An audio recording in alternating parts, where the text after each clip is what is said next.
What if I told you that everything you saw in the Stranger Things Season 5 finale was a lie? What if Mike Wheeler, the heart and soul of the party, never actually defeated Vecna? What if the happy ending we witnessed, the graduation, the emotional goodbyes, the sense of closure, was nothing more than an elaborate illusion constructed inside the mind of a monster? Welcome to the Conformity Gate Theory. And before we dive into what might be the most compelling fan theory in television history, I want to ask you something. If you enjoy deep dives into mysterious storytelling, hidden meanings, and theories that will genuinely change how you see your favourite shows, consider subscribing to Quiet Theories. We explore the quieter, deeper layers of the stories you love, and I promise this journey into the upside down of Stranger Things lore is just the beginning. Hit that subscribe button and join us as we unravel mysteries together. Now, let me be absolutely clear about something before we begin. The Conformity Gate Theory became one of the most viral fan movements in recent television history. It dominated TikTok with over 46,000 posts under the hashtag crashed Netflix's servers on January 7th, 2026, and sparked a petition that garnered over 400,000 signatures demanding Netflix release the real finale. Whether or not there actually is a secret episode, understanding this theory will fundamentally change how you interpret Season 5 and the conclusion of one of Netflix's most beloved series. So what exactly is the Conformity Gate Theory? At its core, the theory suggests that the final 40 minutes of the Stranger Things finale, particularly the lengthy epilogue, are not real. According to believers, Vecna was never truly defeated. Instead, he completed his mission to fuse Dimension X with Earth and trapped the characters, and perhaps even the viewers, in a false reality. The happy ending we witnessed is Vecna's illusion, a conformist fantasy that contradicts everything the show stood for. The name itself comes from the observation that the finale gave every character a conformist ending.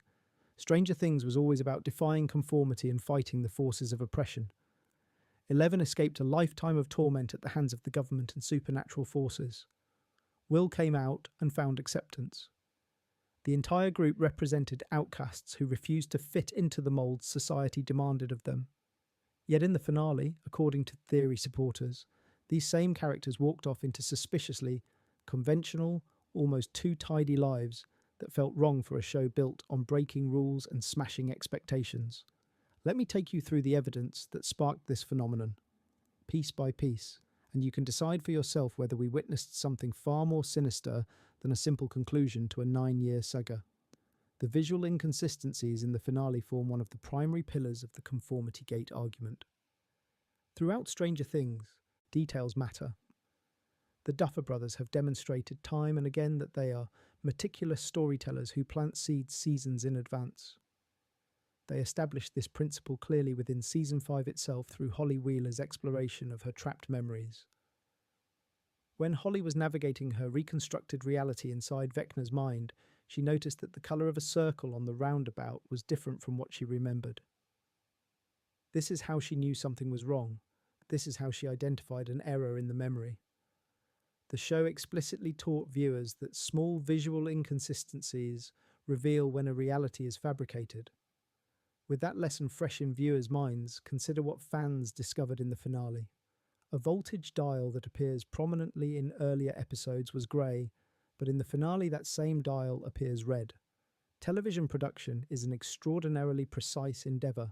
Every prop is placed deliberately. Every colour choice is intentional. Fans argued that a prop changing colour like that accidentally would be extremely unlikely, given the production standards of a show this massive.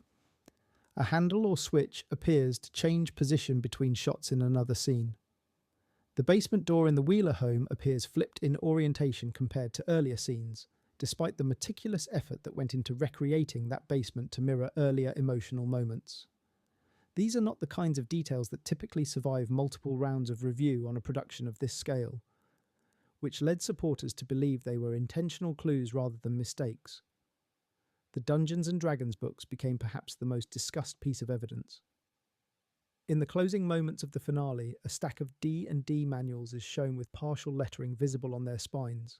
Fans painstakingly analysed the arrangement and determined that the letters could spell out X, a lie, which they interpreted as Dimension X is a lie. For believers, this suggested that the apparent defeat of Vecna, who originates from Dimension X, was itself a deception. The Abyss, the true home of the Mind Flayer and all the supernatural entities we encountered over the seasons, had never truly been destroyed. The cassette tapes behind Robin in one scene sparked another wave of analysis. When fans traced over the arrangement and converted it to Morse code, they claimed it decoded to "You did not stop me," a message apparently from Vecna himself, indicating that the apparent victory was incomplete. The graduation scene drew intense scrutiny. During this sequence, background characters and main cast members alike stand with their hands clasped in front of them in a very specific posture. Long-time viewers immediately recognise this pose as identical to how Henry Creel sat before becoming Vecna. It is also the same posture Billy Hargrove held when he was under Vecna's control in Season 4. For Conformity Gate supporters, this visual repetition was not coincidental. They argued it implied continued influence rather than freedom. That pose has always meant submission on this show, one Reddit user noted. The graduation gowns themselves became another point of contention. The students wear orange robes, but orange is more commonly associated with incarceration than celebration. Supporters interpreted the ceremony as symbolic containment rather than release. Additionally, some fans noted that Nancy had mentioned green robes for Hawkins High in earlier references, making the orange choice even more suspicious. Perhaps the most unsettling evidence involves extras appearing to look directly at the camera during the finale. Within the narrative logic of Stranger Things, this echoes moments when Henry appeared in victims' dreams, aware of being observed, aware that everything was a performance. While some of these instances can be explained as extras simply glancing toward the main actors, several are far more deliberate and difficult to dismiss. The characterization shifts in the finale troubled many viewers, even before Conformity Gate emerged as a formal theory. Multiple analysts observed that the characters seemed to have become the worst versions of themselves in the epilogue, embodying their deepest fears rather than achieving growth. Nancy and Mike bear an unsettling resemblance to their parents, the very outcome both characters spent the series resisting. The Wheeler family even sports similar hairstyles to Henry Creel in the finale. Nancy's fierce independence has given way to conventional suburban life. Mike's creativity and leadership have mellowed into passive contentment. These were the futures they feared most, yet they seem to have embraced them without question. Max's behaviour in the final scenes mirrors her abusive brother Billy, the person she explicitly stated she never wanted to become. "I do not want to be like him ever," she declared earlier in the series. But in the epilogue, she displays aggression and a specific moment of breaking things that echoes Billy's violent tendencies. Supporters noted this felt forced within the scene, as if the narrative was deliberately pushing her toward this characterization to signal something was wrong. Steve Harrington, whose sport was always basketball, is now a baseball coach. Robin describes Vicky as overbearing. Dustin is flirting with a girl who previously would not give him the time of day. These small shifts might seem insignificant individually, but together they paint a picture of characters who have been subtly altered, placed in roles that do not quite fit, living lives that echo their fears rather than their hopes. The marketing and viral phenomena surrounding the finale added fuel to the theory's spread. Netflix released a mysterious teaser on Christmas Day that read, "Your future is on its way," with the date January 7th, 2026. Although the post was officially meant to tease Netflix's 2026 slate, fans noticed strong Stranger Things imagery, including Season 5, visuals and upside-down references. The date also coincided with Orthodox Christmas, which fit with Season 5's holiday, heavy release pattern of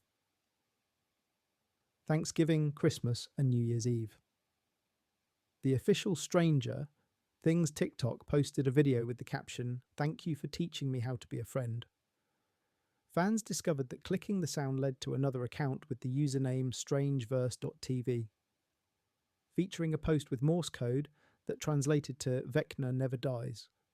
That profile followed only one account called The Abyss. When fans typed Conformity Gate into the Netflix search bar, it redirected directly to the Stranger Things page. The same happened for searches like Fake Ending and Season 5, Episode 9. Jamie Campbell Bower, who plays Vecna, appeared on The Tonight Show starring Jimmy Fallon on January 6th. In a comical clip, Bauer said tomorrow it begins, sending fans into a frenzy. Fans noticed the video was posted at 10:07 p.m. Eastern Time, and the clip length was exactly 1 minute and 7 seconds, both interpreted as nods to the supposed Episode 9 release date of January 7th. The film references embedded throughout the finale support a deeper reading. Vecna himself was directly inspired by Freddy Krueger from A Nightmare on Elm Street, a villain who attacks his victims through their dreams, trapping them in false realities where the rules of the waking world do not apply. Robert Englund, the actor who portrayed Freddy Krueger in the original films, appeared in Stranger Things as Victor Creel, Henry's father, creating a direct lineage between the franchises. The seventh film in the Nightmare franchise was titled Wes Craven's New Nightmare, in which the fictional villain enters the real world to pursue those who thought they had escaped him. The director explains that because the movie series ended, the entity has been released from its fictional prison. Conformity Gate supporters drew parallels to this meta-narrative approach. The Truman Show parallels are key, impossible to ignore. This film about a man who discovers his entire life has been an elaborate television production was explicitly included on the Stranger Things Season 4 inspiration board, confirming it was in the minds of the writers. The finale mirrors The Truman Show's ending in striking ways. Both feature a protagonist transitioning to the next stage of existence through doorways and thresholds. A Little Shop of Horrors. Poster appears behind Mike in one scene.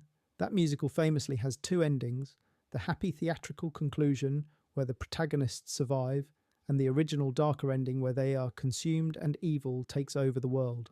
The Thing poster also appears, referencing a film about an alien mimicking humans where the entire narrative centers on paranoia and distinguishing real from false. The game references are particularly compelling. In Season 2, Max was shown playing Dig Dug, a game that involves digging tunnels. Episode 5 of that season, also called Dig Dug, revealed the tunnel network under Hawkins. The game foreshadowed the narrative reality. In Season 5, a character is shown playing Ghosts and Goblins, an extremely difficult game from the 1980s with a unique feature. When you complete the game and defeat the final boss, you are told it was an illusion and must replay the entire game twice to see the true ending. The second playthrough features harder versions of the bosses and culminates in facing the actual final boss for the real conclusion. If the Duffer Brothers followed their established pattern of using in-show games to foreshadow narrative structure, then Ghosts and Goblins may be telling viewers exactly what happened. The ending we saw was the first playthrough, The Illusion. The Dungeons and Dragons lore connections run even deeper. The False Hydra is a creature in D&D known for manipulating memories and making victims forget things through its mind song. It fools its prey into believing it is facing something different, while the true monster operates beneath the surface. The Elder Brain represents the final evolution of the Mind Flayer and possesses the ability to create a complete sense of reality for those under its influence. Now, here is what actually happened with Conformity Gate. January 7th, 2026 arrived, and fans around the world crashed Netflix's servers waiting for the supposed secret episode to drop. The anticipation was so intense that the streaming service experienced significant traffic issues, but 8 p.m. Eastern Time came and went with no new episode appearing. That same day, Netflix updated the official Stranger Things social media bios to read, "All episodes of Stranger Things are now playing in capital letters," a clear statement that the finale as released was the actual ending. When asked directly about the theory, the Duffer Brothers responded with amusement, but denied any secret content. "Oh no," Matt Duffer said in an interview with Capital Buzz. "I love when I hear people do that, but I'm like, how do you have the time? Oh my God, the energy to A, write it, and then shoot it. Are you crazy? No. No." In their interview with Variety, the Duffers explained their creative choices. "The show has just grown so massive," Matt Duffer said. "Online there's just so much misinformation, just tons of it. We would be here for hours trying to bat down the stuff that was not true. But at the end of the day, hopefully the work speaks for itself, and it is the show that Ross and I wanted to make. They deliberately chose to leave parts of the final episode vague so that fans who had invested deeply in theories over the years could decide what was true or not for themselves. Regarding Eleven's ambiguous fate, Ross Duffer explained their reasoning. We thought it would be beautiful if our characters continued to believe in that happier ending, even if we didn't give them a clear answer to whether that's true or not. The fact that they're believing in it, we just thought it was such a better way to end the story and a better way to represent the closure of this journey. The documentary, One Last Adventure. The Making of Stranger Things. 5 released on January 12th, exactly as Netflix had announced, directed by Martina Radwan, who spent a full year on set documenting the production. It provides a behind-the-scenes chronicle of how the final season came together. The documentary shows the emotional table reads, the creative decisions in the writer's room, and the tearful final day of shooting. It reveals no secret episodes, no alternate endings, and no continuation of the Conformity Gate narrative. As one IMDb reviewer noted after watching it, a good documentary about the behind-the-scenes on Stranger Things Season 5. Nothing more, nothing less. If you were expecting some kind of secret to life hidden in here, I'm sorry to say you might be disappointed. However, Stranger Things is far from over as a franchise. Netflix announced an animated spin-off called Stranger Things. Tales from 85 set to release in 2026. There is also an unnamed live-action spin-off in development that the Duffers have described as featuring completely new characters, new town, new world, new mythology. Matt Duffer explained that this spin-off will delve into the mythology behind the mysterious glowing rock in Dimension X that gave Henry Creel his powers. I do want to explain, just because people's expectations go in certain directions, the spin-off is going to delve into that and explain that, and you're going to understand it. But it's a completely different mythology. So it's not a deep exploration of the Mind Flayer or anything like that. It's very fresh and very new, but yes, it will answer some of the loose threads that are remaining. So where does this leave us with Conformity Gate? The theory was officially debunked. There is no secret episode 9. The finale as aired was the intended conclusion to the main Stranger Things story. Netflix, the Duffer Brothers, and the cast have all confirmed this in no uncertain terms. But that does not mean Conformity Gate was meaningless. The phenomenon revealed something profound about how modern audiences engage with serialized storytelling. When a show runs for 9 years and becomes deeply embedded in pop culture, fans develop an ownership over the narrative. They invest not just their attention but their emotions, their theories, their hopes. The visual inconsistencies fans found were likely production oversights or deliberate ambiguity rather than clues to a hidden episode. Props do sometimes change colour between shots. Extras do sometimes look at cameras. Continuity errors exist even in the most carefully produced shows. But the fact that fans were so primed to find meaning in these details speaks to how thoroughly Stranger Things had trained its audience to look for Easter eggs, hidden connections, and layered storytelling. The Duffers acknowledged this themselves. Their decision to leave Eleven's fate ambiguous was a deliberate choice to give fans interpretive space. Mike's theory in the finale that Kaylee helped Elle escape through an illusion while everyone believed she sacrificed herself is presented as possibility rather than fact. We see Eleven walking up a cliffside toward 3 waterfalls, but the show never confirms whether this is reality or Mike's hopeful imagination. This ambiguity is not a flaw. It is a gift to fans who want to believe in happier possibilities.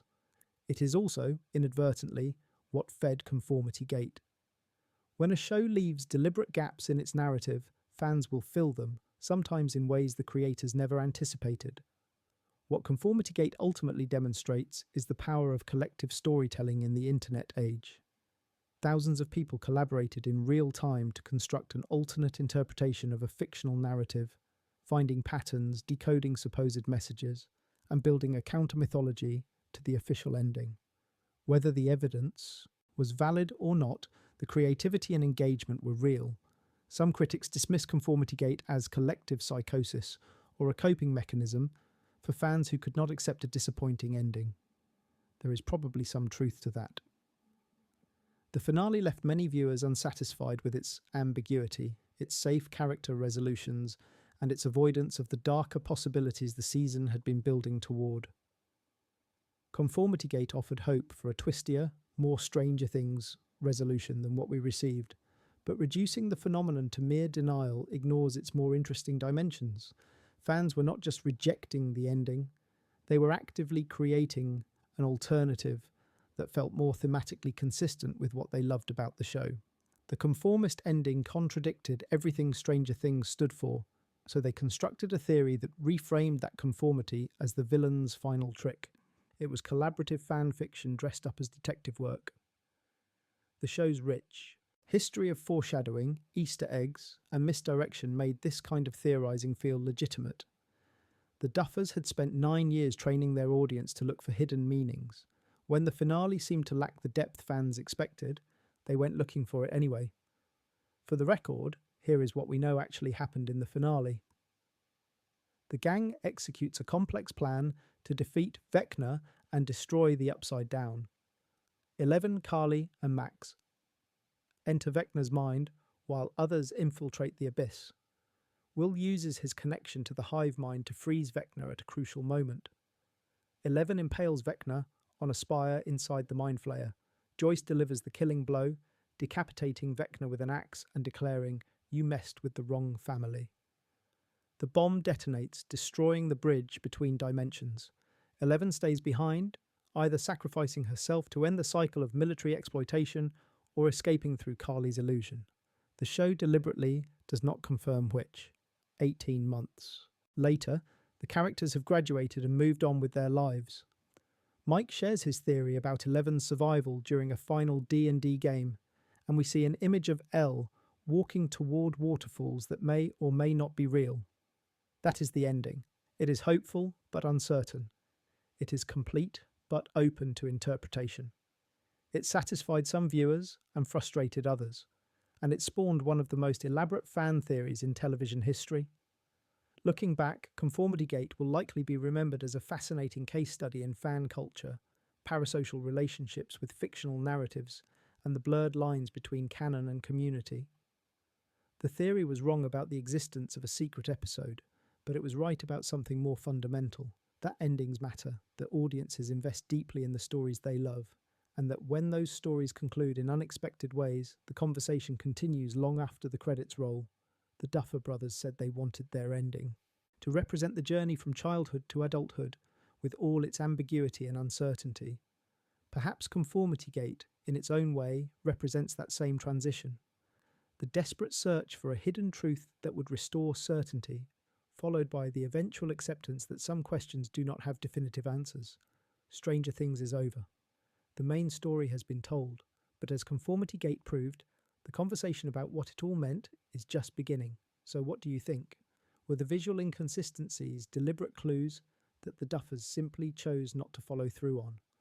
Were they genuine production errors that fans overinterpreted? Or were they intentional ambiguity designed to spark exactly this kind of discussion? Let me know in the comments below. And if you want to keep exploring the quieter theories behind your favourite stories, make sure you subscribe to Quiet Theories. We will be covering the Stranger Things spin-offs as they develop, digging into other shows with hidden depths and continuing to ask the questions that keep us all thinking long after the screen goes dark. The Upside Down may be gone, but the mysteries never really end. Before we wrap up, let me address a few final elements that made Conformity Gate such a unique phenomenon in television history. The timing of the theory's emergence was crucial to its spread. Season 5 was released in an unusual staggered format across 3 volumes. The first episode premiered on Thanksgiving, November 26th. Volume 2 dropped on Christmas Day.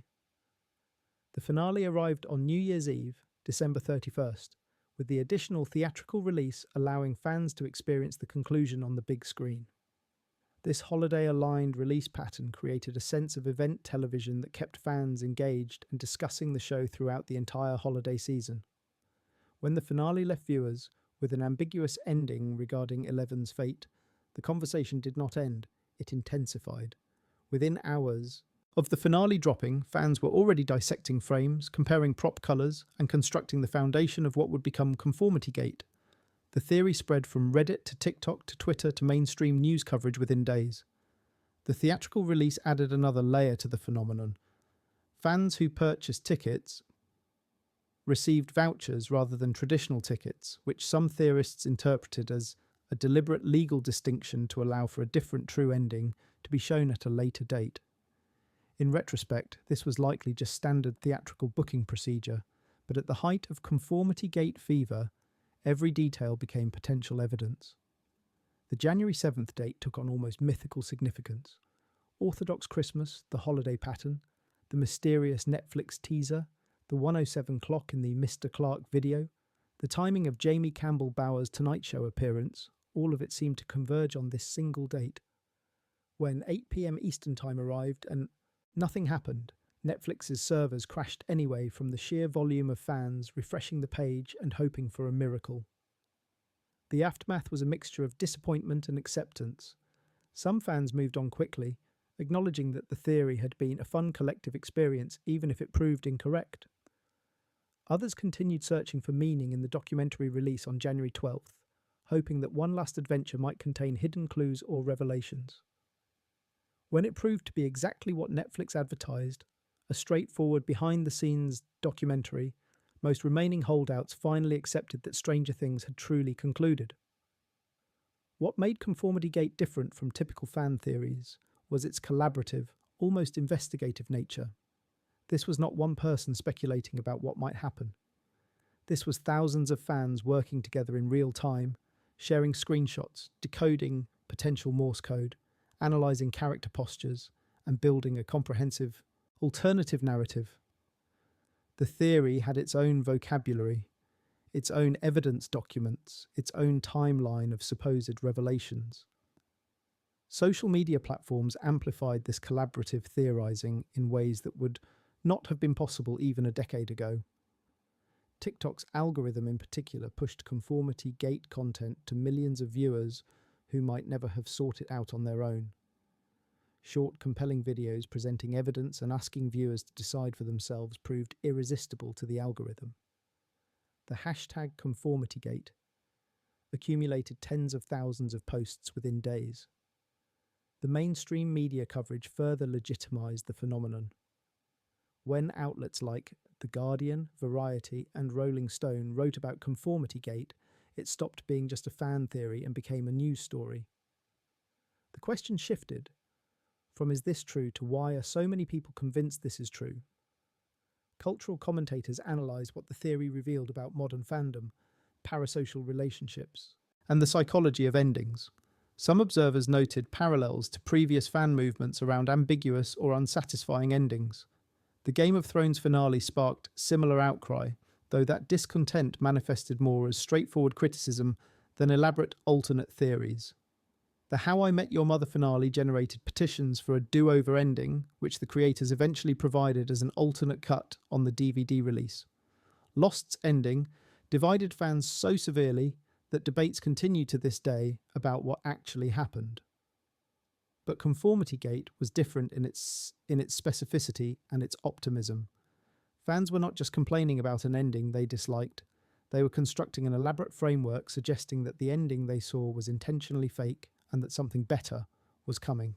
There was a hopefulness to the theory that made it compelling even to skeptics. Wouldn't it be amazing if this were true? The Duffer Brothers' response to the phenomenon was gracious and understanding.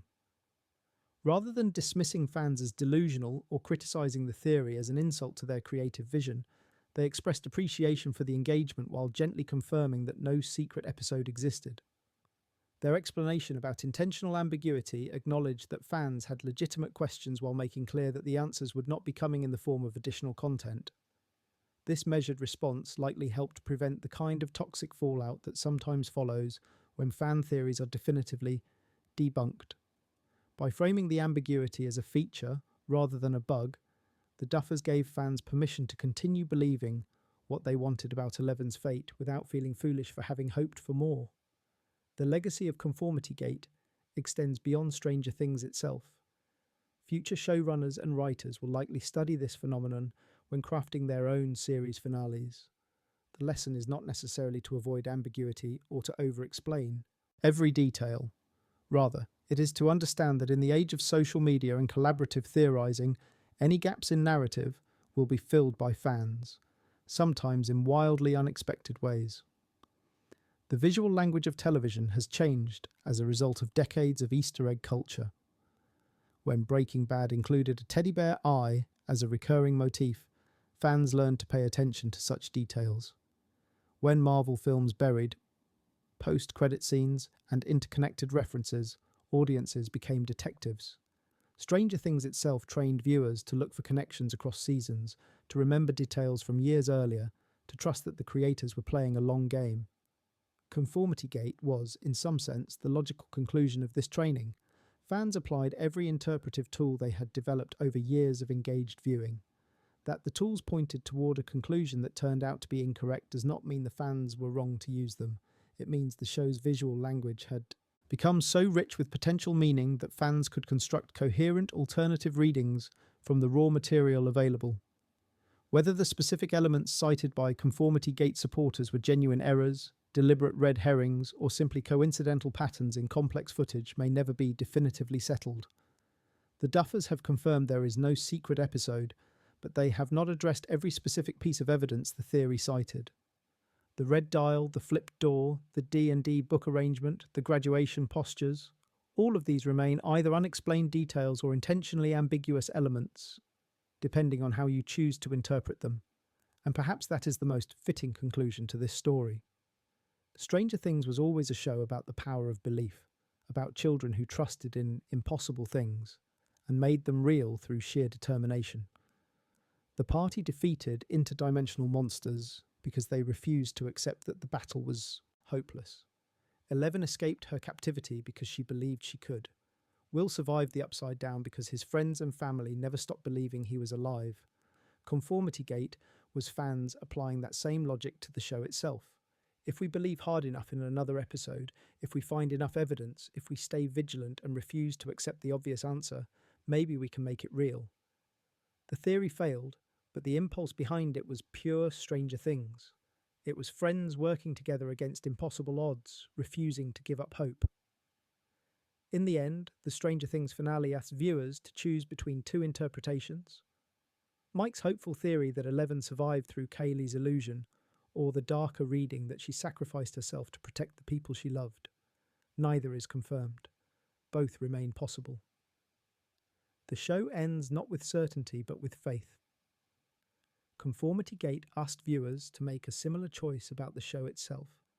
Believe the official story that Episode 8 was the real ending, or believe the counter-narrative that something more complex was happening. Netflix and the Duffers have made their position clear.